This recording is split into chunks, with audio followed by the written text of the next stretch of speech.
And indeed, we have another gorgeous day. So good on a Monday. Good to be with you. Hope you had a great weekend. We um, we did some hiking for the first time in ages, and so yeah, I'm feeling it this morning. Probably could have slept till noon if I had the opportunity, but I didn't. So here I am, and there you are, because you didn't get the opportunity to sleep till noon either. But it's good. Good to be with you guys. And we are marching on through our, I wouldn't say marching. It's a slow walk. We're meandering through the Gospel of Mark because that way you get to savor every delicious morsel of this breakfast with Jesus. So wherever you are, whatever time of the day it is that you happen to be watching this, either live or by recording, I hope that it's a good time right now for you. And let me say good morning to our morning crew. My goodness, good to see everybody. Jackie, good morning. Jane and Joanne, it's good to see you guys. Derek, how are you? And Marie, hope you're feeling better, Marie. I know you've been a bit under the weather this past weekend. So yeah, we're going to pick up with the next section here of Mark chapter 10. And at first glance, it looks like, wow, this is just, another one of those healing incidents where Jesus heals, in this case, a blind man. But man, there's a lot of stuff here that I think we can draw from and just glean, and I think really receive some good insights into who our wonderful Heavenly Father is and his precious Son, and of course Holy Spirit. All three of them are awesome, that. So all right, so we'll pick it up in verse 46, and it says that they came to Jericho, and as Jesus was going out from Jericho with his disciples and a great multitude, a blind beggar named Bartimaeus, son of Timaeus, was sitting by the road. And when he heard that it was Jesus the Nazarene, he began to cry out and say, "Jesus, Son of David, have mercy on me." And many were sternly telling him to be quiet. But he began crying out all the more, "Son of David, have mercy on me." And Jesus stopped and said, "Call him here." And they called the blind man, saying to him, "Take courage, arise. He is calling for you." And casting aside his cloak, he jumped up and came to Jesus. And answering him, Jesus said, "What do you want me to do for you?" And the blind man said to him, "Rabboni, I want to regain my sight." And Jesus said to him, "Go your way, your faith has made you well." And immediately he received his sight and began following him on the road. Don't you love these stories with a happy ending? All the stories about Jesus had a happy ending, and I like that. So, one of the things that I think first strikes me as I read this, and as I really began to dig into the whole topic of healing many years ago, one of the interesting features of this story here is that this blind man is sitting there and doing what he normally does, when all of a sudden he hears this huge crowd of people coming by, and naturally he's curious, what the heck's going on? This is not a holiday. Why are all these people out here? And they tell him that it's Jesus. Well, evidently he's heard about Jesus, because his immediate response is to begin yelling to Jesus. He has no idea where he is in this crowd, but he's been told that Jesus is here and that's what's going on. And so he begins to cry out as loud as he can. But what's fascinating about this, at least for me, he doesn't just simply say, "Jesus, Jesus," right? No. He's saying, "Jesus, Son of David, have mercy on me." Now, oh my gosh, that is huge. because somehow, somewhere, some way, this guy got a revelation of the true nature of Jesus. By using the phrase son of David, he is making the connection between Jesus and his lineage, and more importantly, his role as Messiah. Now you have to wonder, this is a blind guy. Where would he have gotten this? We don't know. We just don't know. But he got it. He received somewhere, somebody talked to him about Jesus and made that connection for him. Or okay, maybe he just got, a download from God that he knew that Jesus was not just this guy that was doing these miracles and, a prophet or whatever else other people, had described him as. Jesus, son of David. Wow. That, you know what I mean? That is, for a Jew to publicly declare that, it was the same thing as standing up and saying, Jesus, I believe that you are the Messiah. That's in effect what he was saying, because the son of David prophesied in the Old Testament is the Messiah. And so he realized that this guy, this blind man, has come into a place of faith concerning who Jesus is. He knew the truth. And so he's just crying out. And don't you love how, the people around him are trying to shut him up? It's like, oh, don't embarrass us with your noise. And guys, you got to understand that there are going to be people who will try to hinder you from getting to Jesus, getting to that place where you can receive what you're after, what you need. I mean, I feel like this is another example of what we call the religious spirit that doesn't want disruption, doesn't want things to be out of order according to what their picture of order is, right? And these people are just trying to shut this guy. He's a beggar. Shut your mouth. What are you doing? This is not time for you to make this kind of ruckus, right? But he doesn't stop. He does not give up. And that's another huge lesson here, that people, for whatever reason, may tell you, oh, don't bother, that's why are you even doing that? Who do you think you are? Stop, right? Whatever kinds of words, whatever kinds of things are said, we have to say, I know where I get my help. I know from whence my help comes, right? And this is what this guy did. He wasn't going to be stopped by these people. So he continues to shout even all the more, right? Son of David, have mercy on me. And Jesus heard him say that. So what happens? He says, bring the man to me. Or no, actually not. He just says, call him here, which is kind of amazing.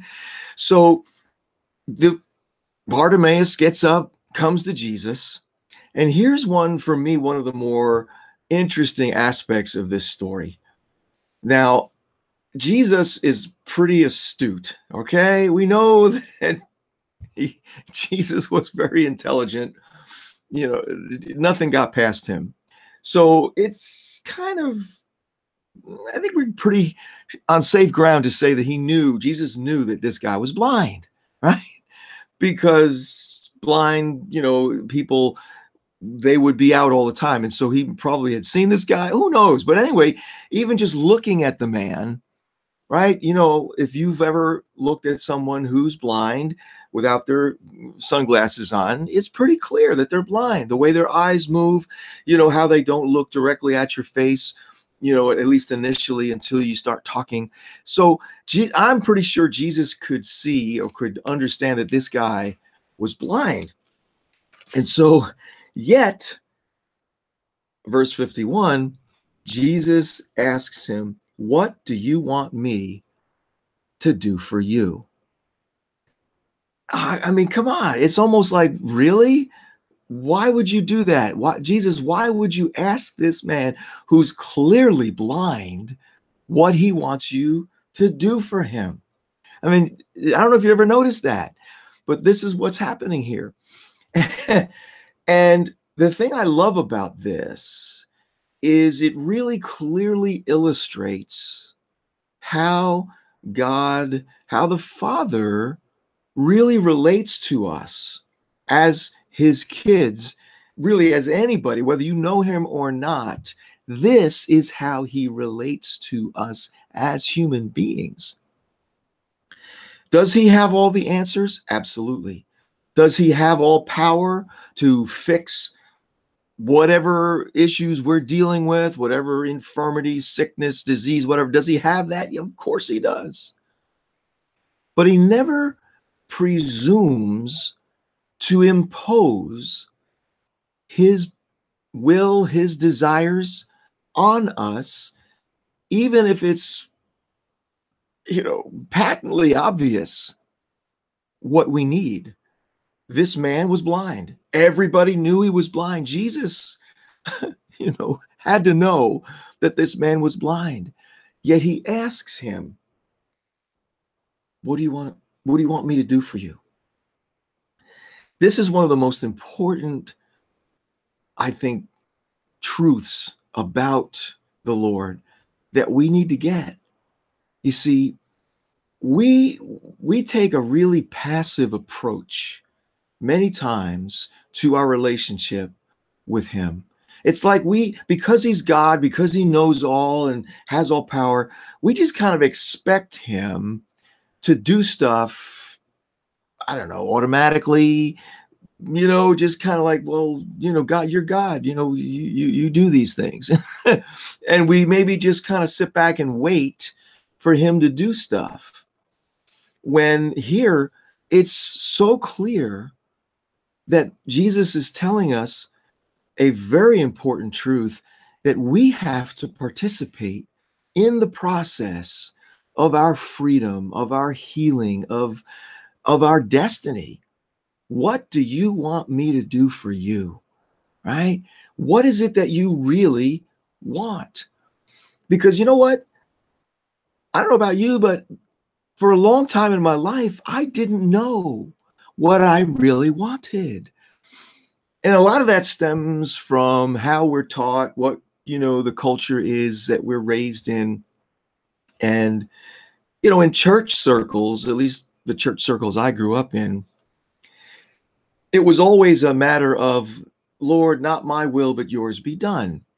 And listen, that's the starting place. If we don't come into this relationship with him with a clear understanding that he knows best, okay, and I'm willing to submit whatever I thought was right and good for my life to him and say, you know what, not my will, but yours be done. We have to start there, but we don't stay there, you see, because to stay there basically puts us into a mode where it's almost like we're robots. Where it's like every minute I got to check in. Okay, what's your will now? What's your will now? What's your will now? And so there's a growth process where as we get to know him, as we come into a place of settledness in our surrender to him, it's like, you know what, Lord, this is how I want to live. I want to live in a way that pleases you. I want to live in a way that allows me to experience everything that you have for me, right? That's our default place in our walk with him. But we don't stay there. We go on. And what that means is that we got to start to get clarity on what we're really all about. Who are we at our core, right? I just finished my book that I've been writing for these past 3 years. And it deals with that. It's called Mapping Your Spiritual DNA. Unlock the Bible code to a life of purpose and destiny. And that's really in large measure what what the book deals with. It's getting clarity on who you are, how you were created, what he designed you to do and to be, right? So that you could now go and say, you know what, Lord, this is what I want because this is who I am. And so this idea that Jesus asks a blind man, what do you want me to do for you? I feel it just so clearly illustrates the the kind of relationship that he wants with us, you know, that we can come to him and say, Lord, I want this because I know that this is going to glorify you. This is going to help me to fulfill my purpose, my destiny, right? Again, think about it. He's not talking about superficial requests. You know, like James talks about, you know, you ask and you don't get because you're just looking for your own selfishness, you know, your selfish desires.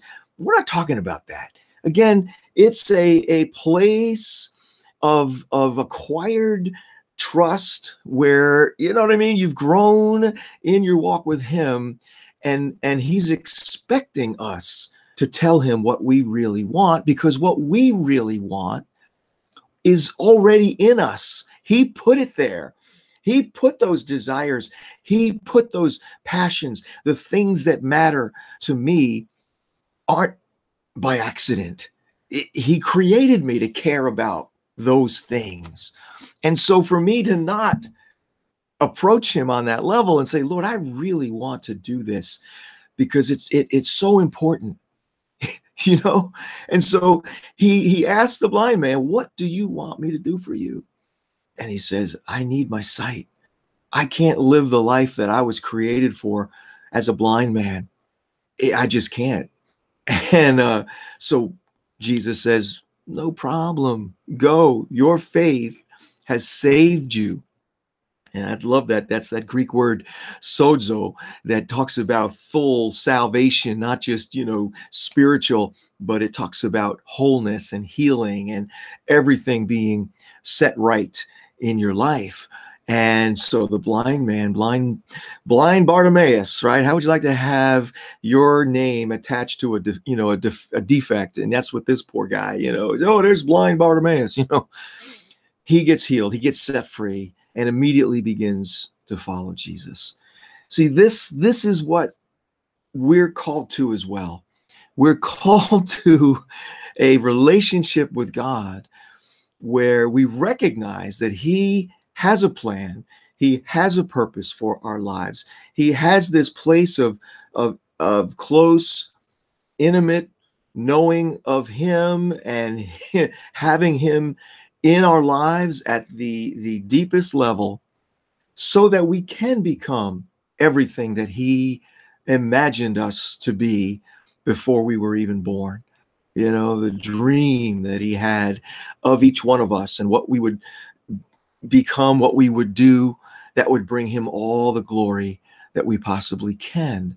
So I encourage you today to first settle in your own life, in your own approach to him. Are you willing to let him show you what your real life looks like, what the abundant life looks like that he offers? And are you willing to surrender your ideas about that, you know, so that you really can receive what he has for you? And if you've already done that and you're already settled in that, then you're probably at that point where he's asking you, what do you want me to do for you? Right?